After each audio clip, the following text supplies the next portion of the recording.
بسم اللہ الرحمن الرحیم۔ السلام علیکم دوستو آج ہم آپ کو رمضان المبارک کے چوتھے روزے کے وظائف بتائیں گے۔ رمضان المبارک کے چوتھے روزے کو فجر کے نماز کے بعد سورۃ فاتحہ 40 مرتبہ پڑھے۔ نماز ظہر کے بعد یا حی یا قیوم 133 مرتبہ پڑھے اور نماز عصر کے بعد دعائے جمیلہ 3 مرتبہ پڑھے۔ دعائے جمیلہ یہ ہے: بسم اللہ الرحمن الرحیم، یا جمیل یا اللہ، یا قریب یا اللہ، یا عجیب یا اللہ، یا مجیب یا اللہ، یا رؤوف یا اللہ، یا معروف یا اللہ، یا منان یا اللہ، یا دیان یا اللہ، یا برہان یا اللہ، یا سلطان یا اللہ، یا مستعان یا اللہ، یا محسن یا اللہ، یا متعالی یا اللہ، یا رحمان یا اللہ، یا رحیم یا اللہ، یا حلیم یا اللہ، یا علیم یا اللہ، یا کریم یا اللہ، یا جلیل یا اللہ، یا مجید یا اللہ، یا حکیم یا اللہ، یا مقتدر یا اللہ، یا غفور یا اللہ، یا غفار یا اللہ، یا مبدع یا اللہ، یا رافع یا اللہ، یا شکور یا اللہ، یا خبیر یا اللہ،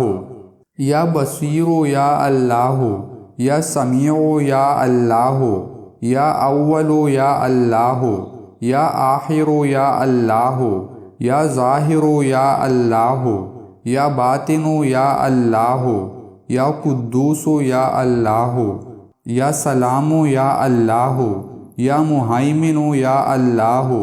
یا عزیز یا اللہ، یا متکبر یا اللہ، یا خالق یا اللہ، یا ولی یا اللہ، یا مصور یا اللہ، یا جبار یا اللہ، یا حی یا اللہ، یا قیوم یا اللہ، یا قابض یا اللہ، یا باسط یا اللہ، یا مذل یا اللہ، یا قوی یا اللہ، یا شہید یا اللہ، یا معطی یا اللہ، یا مانع یا اللہ، یا حافظ یا اللہ، یا رافع یا اللہ، یا وکیل یا اللہ، یا کفیل یا اللہ، یا ذی الجلال والاکرام یا اللہ، یا رشید یا اللہ، یا صبور یا اللہ، یا فتاح یا اللہ، لا الہ الا انت سبحانک انی کنت من الظالمین۔ وصلی اللہ تعالی علی رسول خیر خلقہ محمد وآلہ واصحابہ اجمعین برحمتک یا ارحم الراحمین۔ نماز مغرب کے بعد 11 مرتبہ سورۃ والتین پڑھے۔ نماز عشاء کے بعد سورۃ مزمل 3 مرتبہ پڑھے۔ دوستو مزید اسلامک ویڈیوز دیکھنے کے لیے ہمارے چینل کو سبسکرائب کریں۔ جزاک اللہ۔